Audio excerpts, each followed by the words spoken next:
আমি চলে যাচ্ছি আমার ডক্টর আলিফের কাছে। চলুন শুনি ঘটনাটি, আশা করছি এটাও অনেক বেশি আনন্দ পাবো। থ্যাংক ইউ রাসেল ভাই।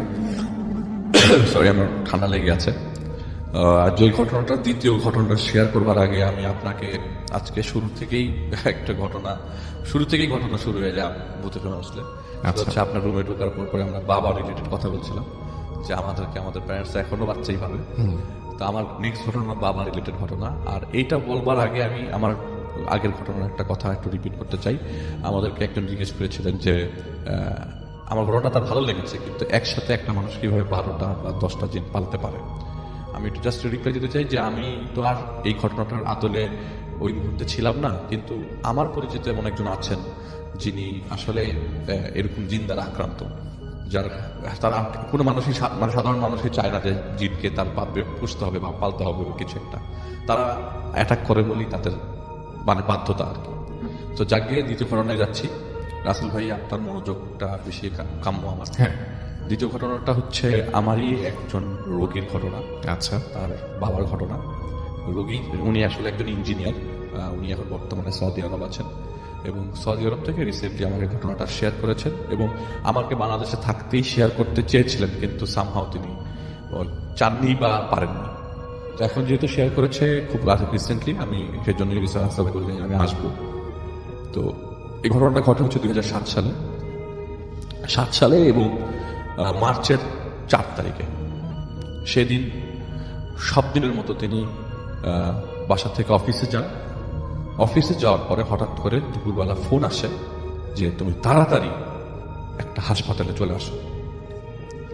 ঘটনাটা এরকম যে হাসপাতালে চলে যাবে, কাহিনী কি, উনি যে দেখে ওনার বাবা হসপিটালের ইমার্জেন্সির বাইরে পড়ে, মানে একটা লাশ ইমার্জেন্সির বাইরে পড়া দেখে। ওই লাশের পাশে তার ওয়াইফ বসে কাঁদছে। আমি একটু ঘটনার আগে যাই। যে ভাইটার স্টোরি বলছিলেন তারেক ভাই, উনি নিশ্চয়ই ঘটনাটা শুনছেন। তার বাবা ছিলেন তার সাথে এবং তিনি ম্যারিড ছিল। তো তার ওয়াইফ ছিল, তার বাবা ছিল এবং তার একটা ছোট ছেলে ছিল ফ্যামিলিতে।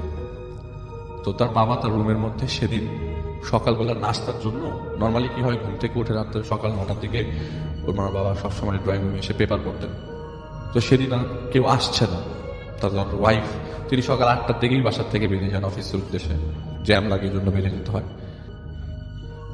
প্রিয় লিসেনার, শুধুমাত্র বাছাই করা ভয়ঙ্কর ঘটনা শুনতে ভিডিওটি না টেনে শেষ পর্যন্ত দেখতে থাকুন। এই ভিডিওর মধ্যে আরজে রাসেল ভাই, আফরান ভাই, বাবু ভাই আরো অনেকেরই ভূতে প্রেমের যে ভয়ঙ্কর ঘটনাটা বলে রয়েছে, প্রত্যেকটা ঘটনা বাছাই করে আমি এই ভিডিওর মধ্যে শেয়ার করছি। আপনারা ধৈর্য সহকারে প্রত্যেকটা ঘটনা শুনলেই বুঝতে পারবেন। এই চ্যানেলের মধ্যে এখন থেকে প্রতিনিয়ত বাছাই করা ভয়ঙ্কর ঘটনা শেয়ার করা হবে, তাই অবশ্যই আপনারা এই চ্যানেলটি সাবস্ক্রাইব করে নেবেন। তাহলে চলুন এই ভিডিওর মধ্যে একটি লাইক দিয়ে আমরা প্রত্যেকটা ঘটনা শেষ পর্যন্ত শুনে আসি। তো তার ওয়াইফ এমন সময় দেখে যে সকাল 10টা 10:30 বাজে, কি ব্যাপার এখনো বাবা আসছে না। তো তিনি নক করে তার শ্বশুরের রুমে। নক করার পরে দেখে যে রুমের ভিতরে কেউ নাই। আচ্ছা। তো রাতের বেলা তো তার সাথে একসাথেই ঘুমাতে গেল এবং রাতের বেলা ওই জায়গায় একসাথে গল্প করেছে ওই রুমে। বাবা নাই কেন, তো মনে করে ওয়াশরুমের দরজাটা লাগানো আছে, ভেতর থেকে সিটকেনি লাগানো, তো বোঝা যাচ্ছে যে ওয়াশরুমের ভেতরে তারা বাবা। তো উনি কয়েকবার মনে হচ্ছে আচ্ছা তো দেরি হয়েছে ঘুম থেকে উঠতে, তো ওয়াশরুমে আছে। তো অনেকবার নক করে, তো দেখে যে ভেতর থেকে কোনো রেসপন্স নাই। এরকম হয় মাঝে মাঝে, নক করে রেসপন্স না করে কিছুক্ষণ পর ওয়াশরুম থেকে বের হয়। কিন্তু আধা ঘন্টা হয়ে যাওয়ার পরও ওয়াশরুম থেকে তিনি আসছেন না। তিনি আবারও নক করে এবং নক করতে থাকে কন্টিনিউয়াসলি, অনেক জোরে জোরে নক করতে থাকে, কিন্তু কোনোভাবেই কোনো রেসপন্স আসলো না। আচ্ছা। তিনি নিচের থেকে, আসলে ওনাদের বাসা দোতলা বাসার লোকেশনটা আমি বলছি না। তো আগের বাসা তো এরকম আমাদের যেমন এখন বাসার দরজার নবগুলো এরকম যে ঘুরালেই খুলে যায়, এটা সিটকিনি সিস্টেম, সবাই বুঝতে পারছো। আচ্ছা। তো নিচে থেকে ওনাদের বাসার যে দারোয়ান এবং ড্রাইভার আসে সে ভাঙার জন্য, ওই মুহূর্তে আবার ভাইয়াকে অফিসের গাড়ি নামিয়ে চলে আসছে। তো ড্রাইভার সহ দরজা ভাঙে, ভেতরে ঢুকে দেখে তার বাবার মেঝেতে পড়া, মানে তারেক ভাইয়ের বাবার মেঝেতে পড়া। এবং ওই মুহূর্তে ওই অবস্থায় তাকে হসপিটালে নিয়ে আসা হয়। আর মেঝেতে যে পড়া ছিল, মানে কড়া রক্ত, কালো রক্ত জমাট বেঁধে আছে মেঝের উপরে। তো সামহাও সে পড়ে গেছে বা কিছু একটা। তখন আর এই অবস্থায় এত কিছু চেক করার টাইম হয়নি যে ওনার নিঃশ্বাস নিচ্ছে না, সাথে সাথে হসপিটাল নিয়ে গেছে। তো গাড়ির মধ্যে ওনাদের যে দারোয়ান উনি বলছিল যে আপা নিঃশ্বাস তো পাচ্ছি না, তখনই ফোন দেয়, তুমি তাড়াতাড়ি, আমরা এই হাসপাতালে নিয়ে যাচ্ছি, তুমি তাড়াতাড়ি আসো। ও ভাইয়া তখন হাসপাতালে এসে দেখে যে ইমার্জেন্সি বাইরে একটা লাশ পড়া এবং তার ওয়াইফ কাঁদছে। ততক্ষণে ডাক্তার ডিক্লেয়ার করেছে তার বাবা মারা গেছে। মারা গেছেন এরকম ভাবে যে তখনও ওনার বাবার মানে উনি তো মানে উনি বলছে যে আমি তো কাঁদলাম, আমি তো দেখে পাগল হয়ে যাচ্ছি, আমার বাবা আমার সামনে লাশ অবস্থায় আছে, আমি জাস্ট ওনার বুকের উপরেই মাথা রেখে কান্না শুরু করলাম যে বুকটার মধ্যে এখনো গরম, মানে খুব বেশিক্ষণ আগে যে মারা গেছে তাও না, বুকটা এখনো গরম। তো ডাক্তার বলল যে এই ঘটনাটা ঘটেছে সকালবেলা, ভোরবেলার দিকে 6টা-7টার দিকে, আর ওনার হার্ট অ্যাটাক হয়েছিল, কার্ডিয়াক অ্যারেস্ট হয়েছিল। আচ্ছা, তো এরকম জিনিসটা খুবই স্বাভাবিক, মেনে নিতে পারছেন না, কিন্তু at the end of the day আপনাকে মেনে নিতে হবে। মানুষ মারা যাবে, এটা তো সত্য কথা।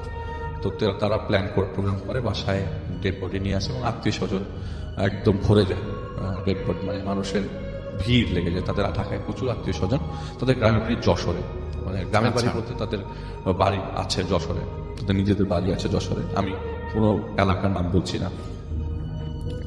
তো গুনগুন চলতে থাকে রাসেল ভাই যে কবরটা কোথায় হবে। আমার আসলে রাসেল ভাই ঘটনাটাই কবর রিলেটেড।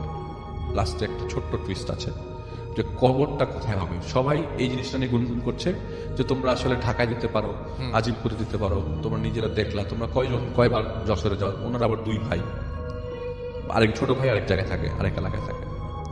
তো বড় ভাইয়ের সাথে বাবা থাকতো। তো একটা সময় ডিসাইড হয় যে না, আমরা আমাদের পারিবারিক অনুষ্ঠান যশোরে নিয়ে যাবো। তো ডিসিশন পাকা হয়ে যায় এবং তাদের এলাকা ভিত্তিক মসজিদে সেদিন রাত্রে রাসেল ভাই আমাদের ঢাকা শহরে প্রচন্ড বৃষ্টি চলছিল এবং ওই দিন ছিল আপনার সাগরের নিম্নচাপ এবং বৃষ্টিটা কন্টিনিউয়াস বৃষ্টি, কখনো জোরে কখনো আসতে, কিন্তু বৃষ্টি কোনোভাবেই থামবার ছিল না। তো মসজিদ টাইপের জায়গা যেখানে খোলা রাস্তায় জানাজা দেবে এরকম সম্ভব না। তো যেহেতু সকালবেলায় মারা যায়, দুপুরবেলার জানাজা না হয়, আসরের ওয়াক্তে জানাজা হয় এবং ডিসাইড করেছে আমরা আসরের পর রওনা দিব যশোর উদ্দেশ্যে। আচ্ছা, তো আসরের নামাজ শেষ হয়, নামাজের সময় আপনার ওই মসজিদে আবার এখন যেরকম মসজিদে লাশ রাখার জায়গা বাইরে রাখে, মানে একটা রুমের মতন ব্যবস্থা করা, ওই মসজিদে তো এই রুমের ব্যবস্থা করা ছিল না যে লাশটা যেখানে রাখবে। তো লাশটা মানে ডেড বডিটা মসজিদের ভিতরে নিয়ে যায়, তারেক ভাই বাবার ডেড বডি মসজিদের ভিতরে নিয়ে জানাজা হয়। তো জানাজার পরে আমরা সবাই জানি যে সবাই জানাজার পরে ক্ষমা প্রার্থনা করে, মানে ক্ষমা চায় সবাই। এলাকা ভিত্তিক কোনো ঝামেলা থাকলে, কোনো টাকা ডিউ থাকলে বলে যে তার ছেলে এইসব বলতে থাকে। অ্যানাউন্সমেন্টটা করার সময় ওই রুমটায় কমপ্লিট সাইলেন্স ছিল, কিন্তু সবচেয়ে ইম্পর্টেন্ট এবং সবচেয়ে আধ্যাত্মিক ব্যাপার হলো ওখানে একজন কাঁদছিল। এই কান্নাটা কোনো পুরুষের কান্না না, মহিলা, খুবই ডিফারেন্ট কান্না। আচ্ছা, ওকে। আমি আগে একটা জিনিস বলে নিই, তার মা কিন্তু বেঁচে ছিলেন না, বাবা তার সাথে ছিলেন। তার মা 2001-এ মারা যান, আর 2007-এর, তার মানে অনেক আগেই মা মারা গেছে। কিন্তু রাসেল ভাই এই কান্নাটা এমনও না যে মসজিদে তাদের সাথে কোনো মহিলা এসছে, তাদের বাসার পাশেই মসজিদ, তো মহিলারা সব বাসায় ছিল, কিন্তু মসজিদে সব পুরুষ মানুষ ছিল। তাহলে কান্নাটা কে করছে? আর ওই মুহূর্তে মানে ডেড বডিটা কফিনের ভিতরে ঢুকানো হয়নি, আমাদের সো কল্ড নর্মাল কফিন গুলা, বিদেশি কফিন না, কফিনে ঢুকানো হয়। আর যেহেতু বাইরে বৃষ্টি হচ্ছে, ওয়েদারটা ঠান্ডা, তাদের এত ঝামেলাও হয় নাই যে গরমে নষ্ট হয়ে যাওয়া বা কিছু একটা, এমনি চা পাতা দিয়ে ব্যবস্থা করার হয়েছে আর কি। কিন্তু ওই মুহূর্তে মানে মসজিদের খাটিয়ার মধ্যেই লাশটা ছিল, কিন্তু ওইখান থেকে কেউ সামহাও কান্না করছে। এই জিনিসটা অ্যানাউন্সমেন্ট শেষ হয়ে যায় আর মানে খুব অবাক দৃষ্টিতে তাকিয়ে থাকে আসলে ঘটনাটা কি ঘটছে। মানে তারেক ভাই, ওনার ছোট ভাই, ওনার ফুফাতো ভাই, ওনার খালাতো ভাই, সবাই কান্নাটা শব্দ পায়। কান্নাটা আসছে কোথা থেকে? মসজিদের ঠিক মাঝখান বরাবর কান্নাটা আসছে মসজিদ থেকে হঠাৎ করে। তারা খুব অবাক হয়ে যায় এবং অবাক হওয়ার একটা পর্যায়ে তারা ডিসাইড করে না, এখন আর ডেড বডিটা কাউকে দেখাবো না। যেহেতু পুরুষ মানুষের লাশ অনেক আত্মীয় স্বজন না দেখলে মসজিদে বা জানাজার পরে দেখার চেষ্টা করে, বলে না এখন আর কাউকে ডেড বডি দেখাবো না, এখন ডিরেক্টলি কফিনে ঢুকে আমরা রওনা দেবো, কারণ আমাদের যশোর পৌঁছতে হবে রাত্রের মধ্যে, আগামীকাল সকালবেলা আমাদেরকে কবরস্থ করতে হবে। তো তাদের এরকম লোকজন আসতে থাকে যে সবাই রিকোয়েস্ট করতে করতে বা রিফিউজ করতে করতে সন্ধ্যা 6টা হয়ে যায়, মাগরিবের প্রায় কাছাকাছি। তো তারা রওনা দিয়ে দেয় এবং রাস্তার মধ্যে তারা মাগরিব করবে এরকম প্ল্যান করে। তো একটা সময় তেল নিতে হবে গাড়িতে, আর অ্যাম্বুলেন্সটা ওই মুহূর্তে তারা অ্যাম্বুলেন্সটা, আর এখন যেরকম আপনার অ্যাভেলেবেল আপনার যে ফ্রিজিং কারগুলো, ওই সময় এত ফ্রিজিং কার অ্যাভেলেবেল ছিল না। তো তারা এই অ্যাম্বুলেন্স একটা অ্যাম্বুলেন্স কল করে এবং অ্যাম্বুলেন্সের ডেড বডি উঠাই দিয়ে তাদের সাথে টোটাল 6টা অ্যাম্বুলেন্স যায়। যে কজন লোক আত্মীয় স্বজনটা লাশ দেখতে এসেছিল অর্ধেক হয়ে যায় যশোরের নাম শুনে, আর সবাই তো যশোর যাবে না। তো এই জায়গাটায় যদি সবাই যেত তাহলে একটা ভালো লাগতো যে আপনি একটু নিশ্চিত থাকতেন এত মানুষ যাচ্ছে। তখন এমনিতেও আপনার মানে সাহস দেওয়ার মতো লোক থাকে। এখন মানুষ কমতে শুরু করেছে অলরেডি। টোটাল মনে করেন পুরা মসজিদে ভরপুর মানুষ ছিল, এলাকার লোকজন মিলে, কিন্তু টোটাল যাচ্ছে মাত্র 16 জন মানুষ যশোরে তাদের সাথে। তো 16 জনের জন্য 2টা গাড়ি, তাদের গাড়ি আর একটা গাড়ি ভাড়া করে যাতে আরাম করে যেতে পারে। যশোর তো অনেক বড় রাস্তা, আর 2007 এত ভালো মানে ওই জায়গায় রাস্তাটাও কিছু জায়গা ভাঙা ছিল। তো আমার ঘটনাটা বলার উদ্দেশ্য হচ্ছে যে তারা রওনা দিয়ে দেয় এবং রওনা দেওয়ার সময় টেনশন করতে থাকে যে লাশটা ঠিক মতো নিতে পারবো কিনা। এটা তার মনের মধ্যে থেকেই লাগে যে ঠিক মতো পৌঁছাতে পারবো নাকি আজিমপুরেই দাফন করে ফেললে ভালো হতো। এই দুটোর মধ্যে তারা রওনা দিয়ে দেয় 2 ভাই মিলে, কারণ 2টা ভাই, তাদের কোনো বোন ছিল না।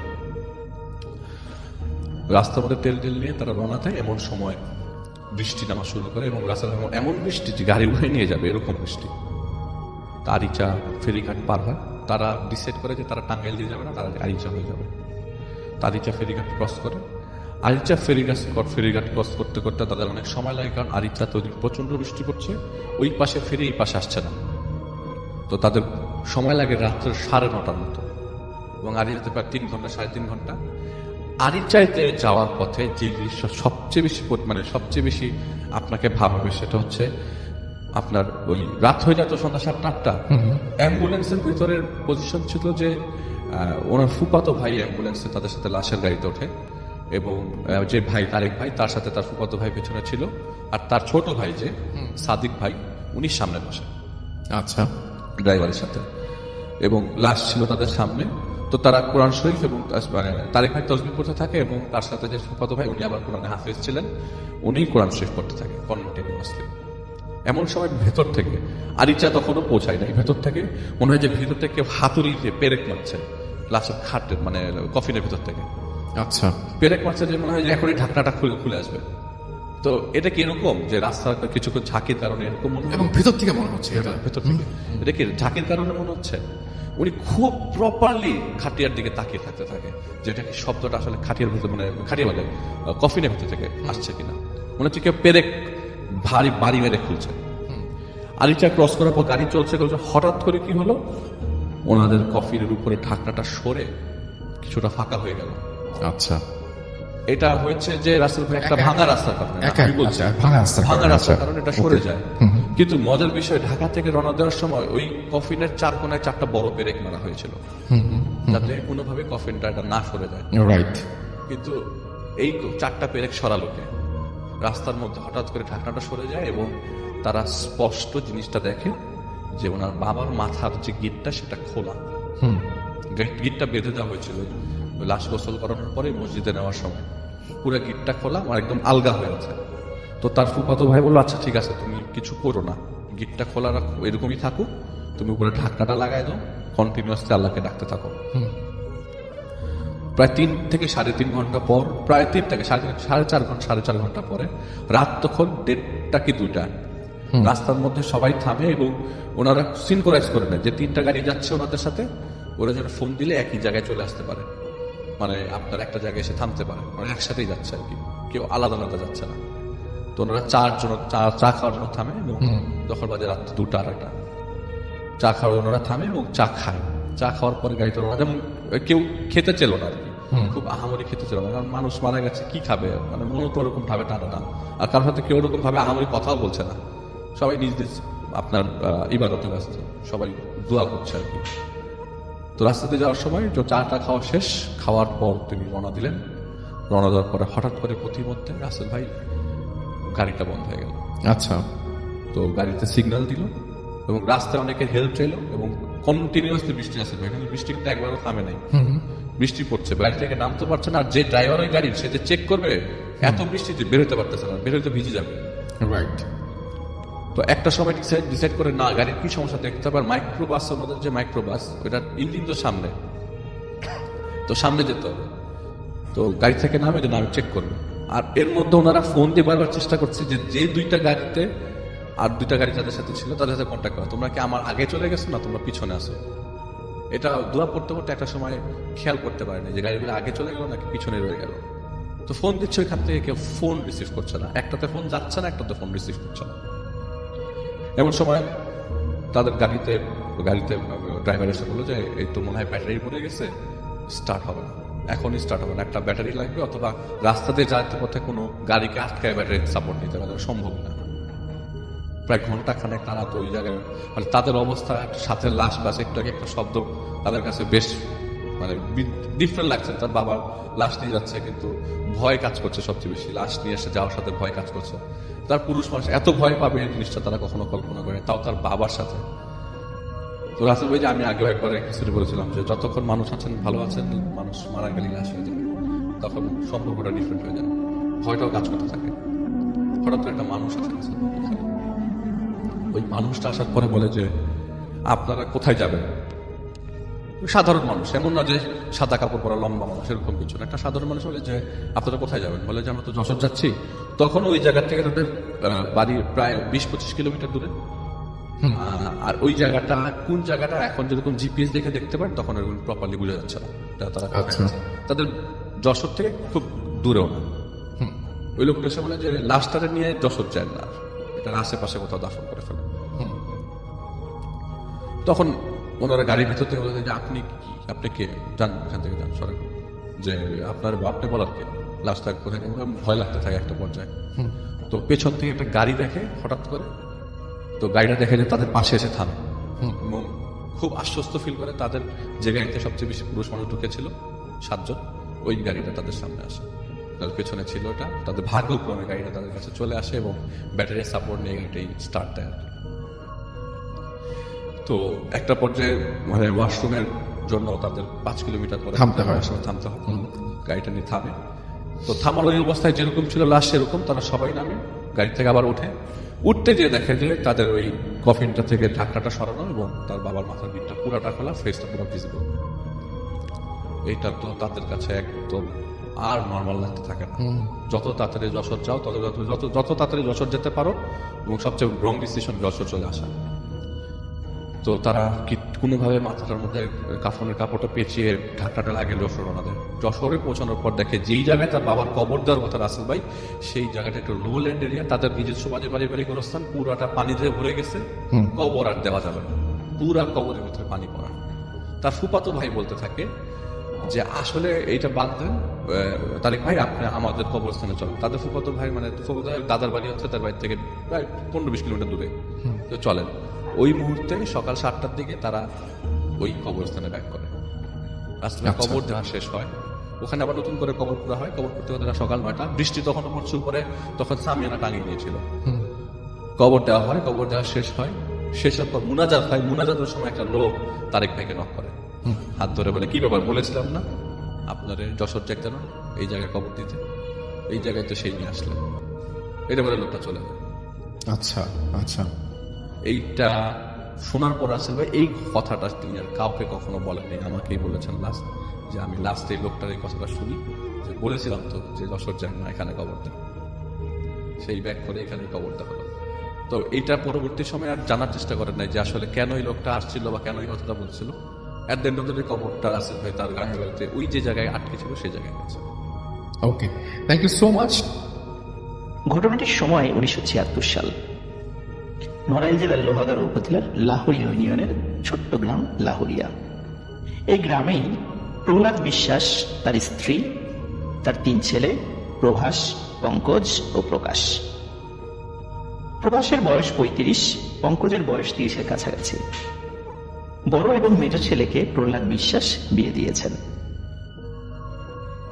একান্নবর্তী পরিবারে তাদের বসবাস, কিন্তু ছেলের বউ এবং ছেলের পরিবারের সাথে প্রহ্লাদ বিশ্বাস ও তার স্ত্রীর বনিবনা না হওয়ায় ছোট ছেলে প্রকাশকে নিয়ে তাদের বাড়ি থেকে কিছুটা দূরে তাদেরই দীর্ঘদিন ধরে পতিত থাকা একটি জমিতে 3টি ঘর নির্মাণ করেন। ওই জমির চতুর্দিকে রয়েছে ফসলি জমি। সেটি আসলে কোনো গ্রাম নয়, গ্রামটা ফসলি জমির ঠিক পাশে। যেখানে ঘর নির্মাণ করেন প্রহ্লাদ বিশ্বাস, সেখান থেকে অন্য বাড়িগুলোতে যেতে পায়ে হেঁটে প্রায় 10 থেকে 15 মিনিট সময় লাগে।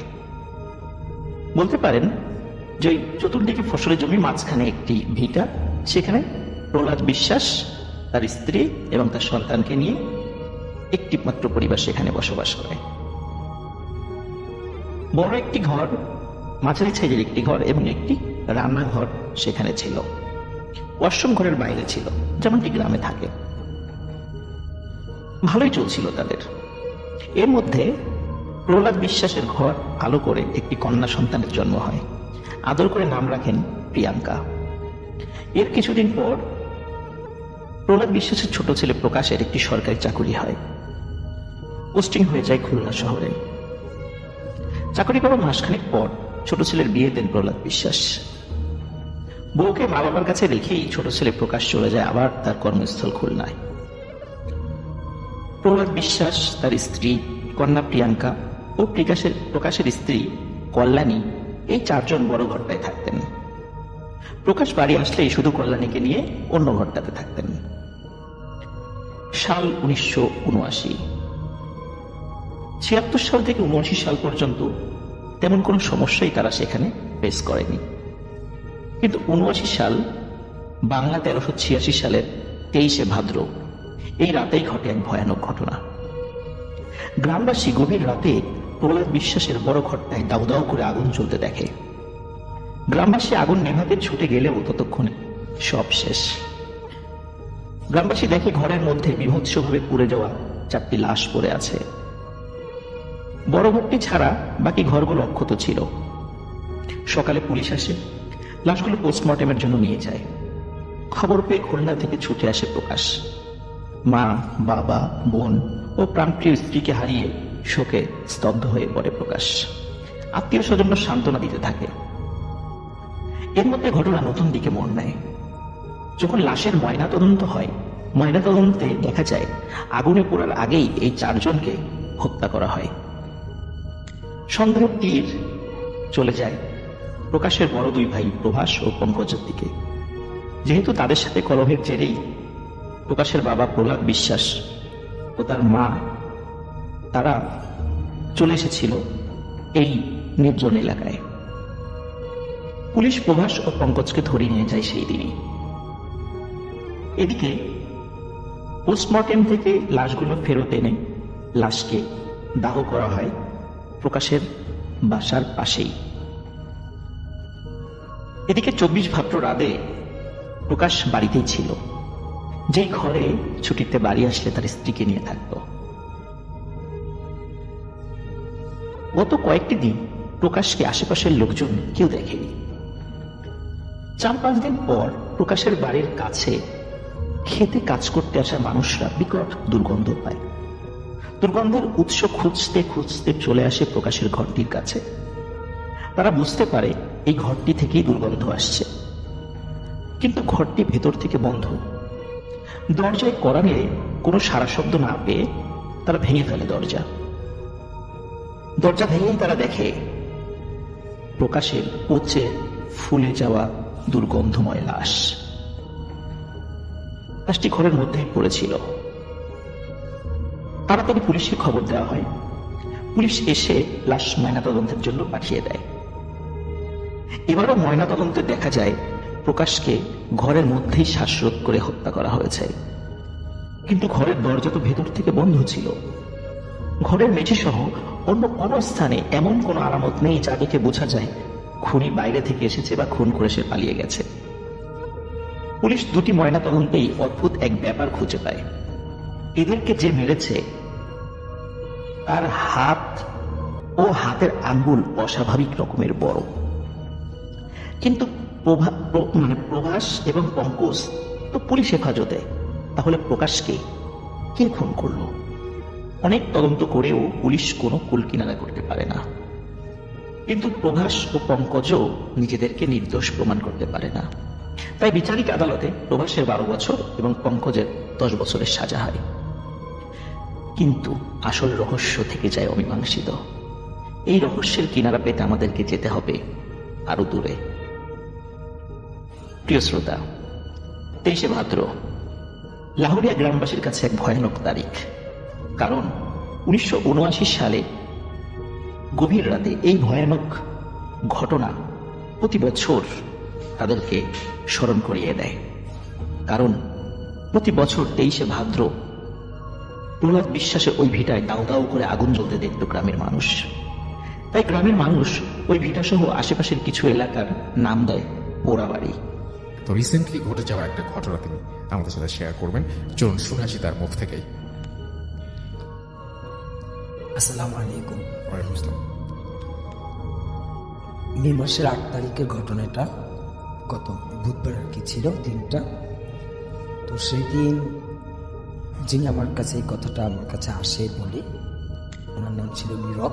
ওনার বাবা মারা যায়, তারাবি নামাজের পরে তাকে দাফন দেওয়া হয়। রাত 11টা 11:30 বেজে যায়। জি। তো আমাদের যে কবরস্থানটা সেটা একটু মেরামত করাতে, লাশটা দাফন দিতে একটু কষ্টই হয় নিয়ে যেতে। তো যে খাটিয়া করে নিয়ে যাওয়া হয়, কষ্ট হতে সেই খাটিয়া থেকে কোলে তুলে 3-4 জন মিলে ধরে নিয়ে যেতেছিল। তো ছেলে যখন নিয়েছে, তো ও বলতেছে এত হালকা এবং এত ছোট মনে হচ্ছিল বাবাকে যে আমি একাই নিয়ে যেতে পারবো। তো যেহেতু সবাই ছিল কাছে, তবু তার 3-4 জন মিলে নিয়ে গেল, লাশটাকে দাফন দিল। তো সেই রাত্রে তো সে সবাই দাফন টাফন করে চলে গেল। তো সিহরির পরে ফজরের নামাজের পরে ছেলেটা জিয়ারতের জন্য আসলো। তো এখন তো রমজান মাস, অন্ধকার এবং দিন আসতে আসতে অনেক দেরি হয়, কিন্তু নামাজ সেহরি খাওয়ার আজানের পরপরই জামাত দাঁড়িয়ে যায় নামাজের। তো ওই ছেলেটা নামাজ পড়ার পরে ফজরের নামাজ পড়ে কবরস্থানে গিয়ে জিয়ারত করে। যখন সে মোনাজাত দিতেছিল, খুব অঝরে কান্না করতেছিল কবরস্থানে। তো সেই মুহূর্তে নাকি সেই ছেলেটা বলল যে আমি যখন মোনাজাত করি এবং খুব চিৎকার নিয়ে খুব অঝরে কান্না করি, তখন আমার এরকম একটা আওয়াজ আসে, এমন একটা কথা আমি শুনতে পারি, আমাকে বলতেছে নীরব বাসায় চলে যা, কাঁদিস না। তো উনি প্রথম মোনাজাত তো ভাবতে কোনো কিছু মনে নেই, উনি মোনাজাত করতেছিল, কান্না করতেছিল, সেই কথাটা আবারও আসে, নীরব বাসায় চলে যা। তখন সে তাড়াতাড়ি দ্রুতকে একটু ভয় চলে আসে তার ভিতরে, খুব ভয় ভীতিতে উনি সত্যি চলে আসে খুব তাড়াতাড়ি। কিন্তু সেই দিন তার কোনো কিছুই ভালো লাগেনি, সে নামাজও সেদিন পড়েনি এবং সে যে রোজাটা রাখছে, সে বলছে আমার রোজাটাই আমার কাছে ভালো লাগলো না, সেদিন আমার খুবই খারাপ লাগতেছিল। কোনো নামাজই পড়া হয়নি এবং সে পরবর্তীতে রাত্রে আর কবরস্থানে যাওয়া হয়নি। তো রাত্রে যখন সে ঘুমালো, সে ঘুমের মধ্যে সে এই কথাটা আসলো, তোকে বাসায় যেতে বলছি, নামাজ ছাড়তে বলছি। সে এরকম এই কথাগুলো শুনতে পায়, সে তাকে ধমক দেয়। তো উনি বলতেছে শব্দটা যে আসে এবং কথাটা বলিস কে, ওইটাকে নিয়ে অনেক ভয় পেতেছে। সে ভাবতেছে যে আমাকে জিনে ধরছে, এটা জিন আমাকে বলে, কারণ মানুষ মারা যাওয়ার পর মানুষ তার কিছু বলতে পারে না। তো কবরস্থান সকালবেলা ভরে যাওয়াতে হয়তো আমাকে জিন এরকম ডিস্টার্ব করতেছে। তো সে আমার কাছে কয়েকবারে আসলো, আমি তাকে বললাম যেটা জিনের কোনো আসো বা জিন না, হ্যাঁ আপনার আব্বু দুনিয়ার থেকে বিদায় নিয়েছেন, আপনার আব্বুই আপনাকে এই শাসনটা করতেছে, যেহেতু ভালোবাসাটা ছিল আপনি কবরস্থানে যাবেন, জিয়ারত করবেন। উনি এখনো বিশ্বাস করে না, সে এখনো বলে যে আমি তো কোনো ইবাদত, আমার কোনো নামাজই ভালো লাগে না যেতে। দ্বিতীয়ত আমি শুধু এইটুকুই কথা শুনতে পারি, নীরব কাঁদিস না, নীরব ইবাদত নামাজ পড়, নামাজ ছাড়িস না। কিন্তু সে তার বাবাকে দেখতে পারে না, কথাগুলো শুনতে পারে। এখন সে এটি নিয়ে ইয়েতে আছে চিন্তিত, যেটা হয়তো জিন, কিন্তু মৃত ব্যক্তি আমার কাছে আসতে পারে না। ঘটনাটা এটাই ছিল। Thank you so much. Rasel ভাই, এই ঘটনাটা আপনার 1988 যখন আপনার ফ্লাড হয়, ওই সময় তখনকার রাসেল ভাইয়ের চারপাশে প্রচুর পানি, পানি ছাড়া কিছুই নেই, সব দিকে শুধু পানি আর পানি। তো এই জন্য দেখা গেছে সব দিকে প্রচুর মাছ ভাইয়া। তো ওনার একটা পেশা ছিল ছোটবেলা থেকে যে উনি আপনার মাছ ধরার প্রতি একটা নেশা। তো একদিন রাতের বেলা ভাইয়া উনি মাছ ধরতে বের হবে, তেমন সময় ওনার আমি বললো যে একটু দেখে যেতে, কারণ আশেপাশের পরিবেশ হয়তো ভালো না, এখন চারদিকে অন্যরকম একটা ভাব। তো উনি অত তোয়াক্কা করলো না কথা, তো উনি বের হলো। তো উনি একটা খালের পাশে, যে জায়গায় উনি প্রতিদিন প্রায় মাছ ধরে, ওই জায়গায় গেল, বসলো। তো আধা ঘন্টার মতো হবে ওনার জাল বা অন্যান্য যা যা দরকারি জিনিসপাতি সেট আপ করা, ওগুলো করলো। করার পর আসলে উনি বললো রাত প্রায় অ্যারাউন্ড 12টার মতো, 1টা। তো উনিও যেমন বসে আসছে অনেকক্ষণ যাবত। তো উনি দূর থেকে লক্ষ্য করছে যে একটা আলোটা আপনার কমলা টাইপের, কমলা রঙের আলোটা আসছে। তো উনি ভাবলো যে হয়তো বা নৌকা দিয়ে কোনো মানুষ এসছে, হ্যারিকেন। তো যতক্ষণ পর্যন্ত আলোটা কাছে আসছে উনি স্পষ্ট হতে লাগলো যে আসলে এটা কোনো হ্যারিকেনের আলো না, বা এটা আসলে মানুষ না। তো উনি লক্ষ্য করলেন আসলে জিনিসটা তাহলে কি।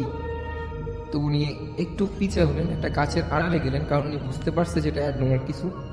দেখলেন যে একটা আলো সম্পূর্ণ খোলা, এটা হাওয়ার মধ্যে ভাসছে এবং একটা ছায়া পড়ছে অপোজিট সাইডে কিছু একটা আছে। কিছুক্ষণ পর লক্ষ্য করলো যে একটা সাদা শাড়ি পরা মহিলা অবয়ব, যে চুলগুলো ঝুলে আছে, বোঝা যাচ্ছে অনেক লম্বা আছে, হবে হয়তো 7-8 ফুট হবে এরকম উনি বললো। তো এটা আসছে ওই দিক থেকে, আর ওটার পায়ে নিচ থেকে মানে মনে হয় সমুদ্রের ঢেউ যেরকম হয় এরকম ফোয়ারা বেরোচ্ছে। তো উনি প্রচণ্ড ভয় পায় এটা দেখে, ওনার কন্ট্রোল করতে পারেন। উনি ওই জায়গা থেকে আপনার দ্রুত বাসায় আসার পর ওনার আমাকে ওই দিন রাতে বলে না। সকালবেলা ওনার মাকে বলার পর ওনার মা অনেক বকাঝকা দেয় যে কেন রাতের বেলা এটা দেখার জন্য উনি দাঁড়িয়েছিল, উনি তো আগেই আসতে পারত। তো রাসেল ভাই তখন ওনার ভিতরে এমন কিছু হয় না। তো একদিন এমন উনি আপনার রাতের বেলা আর কি মানে বিকেলবেলা আপনার হয় না এমন যে গ্রামের এক গ্রামের সাথে আরেক গ্রামের খেলা হয়, অনেক সময় কাবাডি খেলা হয়। তো এরকম একটা খেলা উনি দেখতে যায় অন্য গ্রামে। তো যাওয়ার পর রাসেল ভাই সন্ধ্যা হয়ে যায়, খেলা শেষ। তো ওই গ্রামে ওনার কিছু ফ্রেন্ড ছিল, বন্ধু। তো ওনারা বললো যে এতদিন পর আসছিস, আমাদের সাথে একটু আড্ডা দিয়ে যায়। এটা কি আরেকটা ঘটনা? হ্যাঁ, না, আমি একটা ঘটনাই নেব। আপনার সেই ঘটনাটা কি শেষ করে ফেললেন আপনি? আচ্ছা ঠিক আছে। আচ্ছা, আপনি এটা আরেকটা ঘটনা বলছেন। আচ্ছা, যেটা শেষ করেন, কিন্তু আরেকটা ঘটনা আমরা তার আগে মানে জীবন। জি অবশ্যই। তো ওনারা বললো যে আজকে আমাদের সাথে আড্ডা দিয়ে যান। তো উনি আড্ডা দিতে দিতে সময় আর খেয়াল করেননি। তো রাত প্রায় অনেক বেজে গেছে, 11টা-12টা। তো তখনকার সময় রাত 11টা-12টা মানে রাসেল বা অনেক আমি গ্রাম অঞ্চল।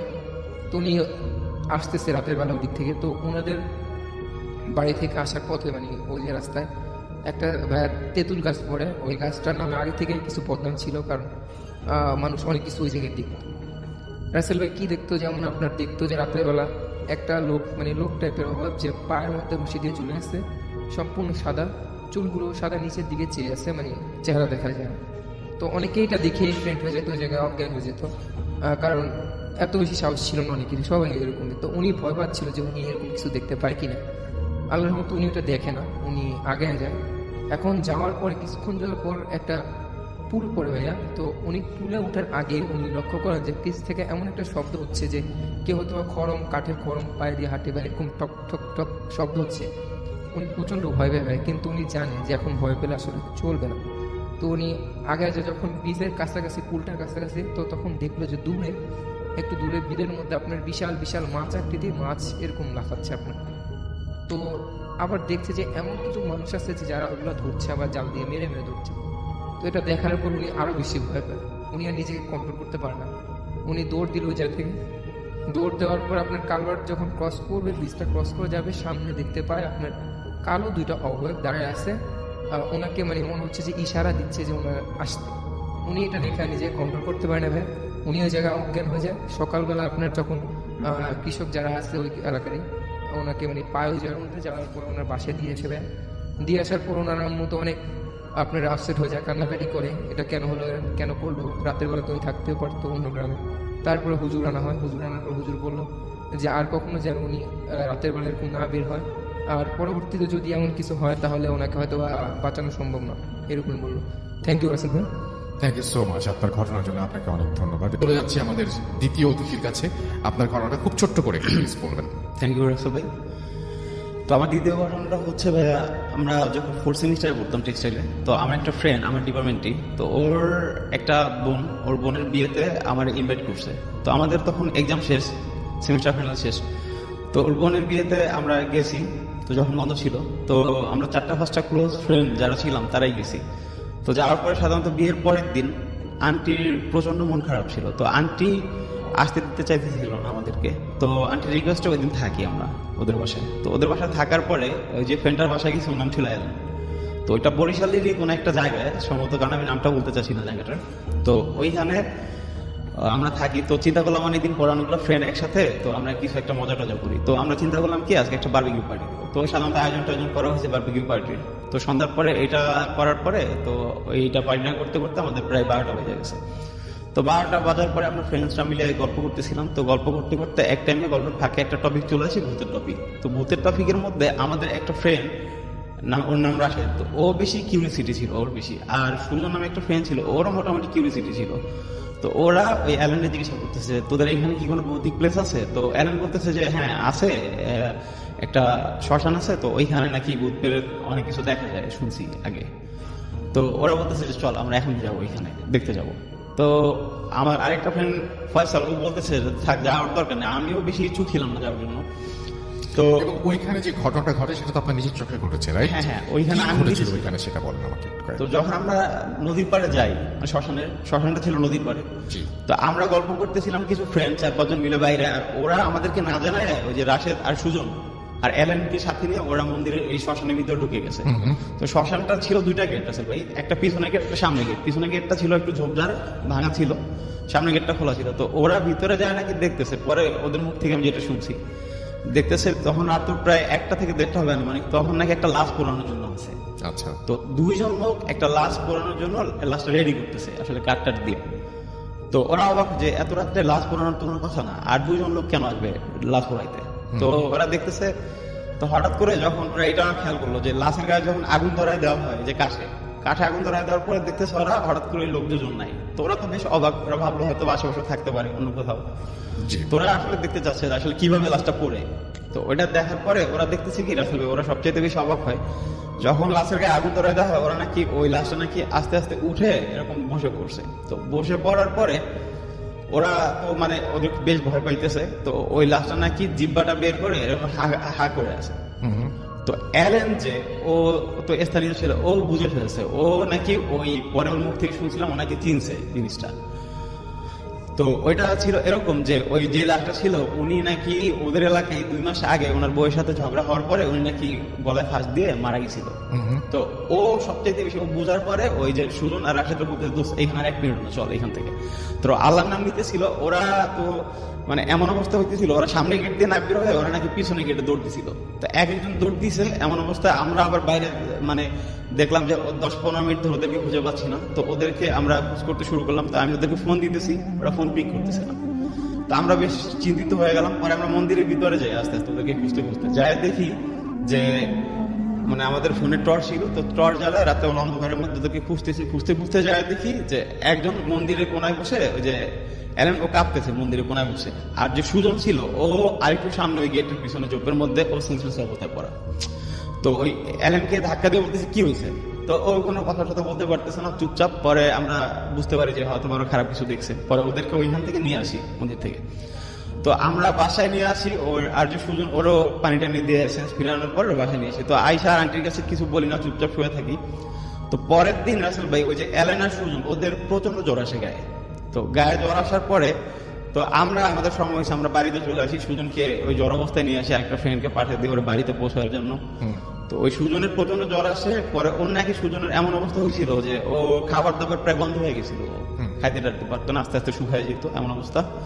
তো পরে ওরে কোন একটা কবিরাজের কাছে যায় ওর আম্মা নাকি। তো যাওয়ার পরে ওরে জিজ্ঞাসা করে, কবিরাজ নাকি পুরো ঘটনার ডিটেলসটা বলে ওর আম্মারে। আচ্ছা, এরকম একটা কাহিনী হয়তো বা ওর লাইফে ঘটছিল।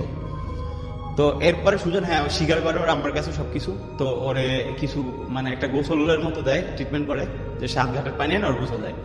আর রাসেল ভাই সবচেয়ে কষ্টদায়ক যেটা, আমাদের যে ফ্রেন্ড অ্যালেন যার বাসায় আমরা গেছিলাম ওর বোনের বিয়েতে, তো ওই ফ্রেন্ডটা 6 মাস পরে নাকি ও নিজে সুইসাইড করে। ও ছিল আমাদের মধ্যে সবচেয়ে মেধাবী একটা ফ্রেন্ড। আচ্ছা, আমার ডিপার্টমেন্টের রেজাল্টও খুব ভালো। তো এটা আমাদের কাছে ছিল খুব কষ্টদায়ক একটা ঘটনা ভাই।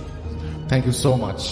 চলে যাবো এখন হাফেজ মাইনুদ্দিন ভাইয়ের কাছে, এবং আশা করছি যে আপনারা সবাই আমাদের সঙ্গে পুরোটা সময় আছেন। আসসালামু আলাইকুম। ওয়ালাইকুম সালাম। ঘটনা আমি বলবো, স্বপ্নের মাধ্যমে যে মানুষের দেখা করে সেই বিষয়টা নিয়ে আমাকে একটা লোক এই কথাটা বলছে। গত সপ্তাহে আমাদের প্রোগ্রামটা এটা ছিল, তারপর আমার সাথে এই লোকটা শেয়ার করে। এরকম উনি মধ্যবয়সী একটি লোক, উনি সাংসারিক কিছু অশান্তির কারণে তো তার পরিকল্পনা ছিল সে আত্মহত্যা করবে। তার প্রেশার, অশান্তি, জি, তো তার পরিকল্পনা ছিল যে আমি আত্মহত্যা করবো, আত্মহত্যা করলে আমি সব কষ্ট থেকে মানে ভালো থাকবো। তার এটাই চিন্তা ভাবনা ছিল যে আমি আর দুনিয়াতে থাকবো না, আমি চলে যাব। তো এই পরিকল্পনা অনেকদিন ধরে তার নাকি ছিল। তাই সে একদিন গাজীপুরও ঘুরে আসছে যে কীভাবে সে আত্মহত্যা করতে পারে। তো আত্মহত্যা যেদিন করবে এর 1-2 দিন আগে সে খুব ভালোভাবে নামাজ পড়ে এবং সবার সাথে ভালো ব্যবহার করে, কথাবার্তা ভালো বলে, এবং সে দড়ি কিনে নিয়ে আসে। সে এরকম চিন্তা করলো যে আমি রাত্রিবেলা যাব, দেরি করে, যেন রাত 1টা-2টার দিকে আমি গাছের মধ্যে ঝুলে ফাঁস দিয়ে মরে যাব। আচ্ছা, তো সেই কথা মতো সে এরকম রাত্রিবেলা সে গাজীপুরে রওনা দেয় ঢাকা থেকে। সে যেখানে গেছে গাজীপুর, উনি আবার ধূমপান করতো। তো সেই বনটার ভিতরে, বাগানটার ভিতরে গিয়ে বসে খুব চিন্তা করতেছে যে করবে কি করবে না সে, এবং খুব টেনশনে ধূমপান করতেছিল। ওই সময় মুহূর্তে একটি পাগল তার কাছে আসে, একেবারে খুব পাগল।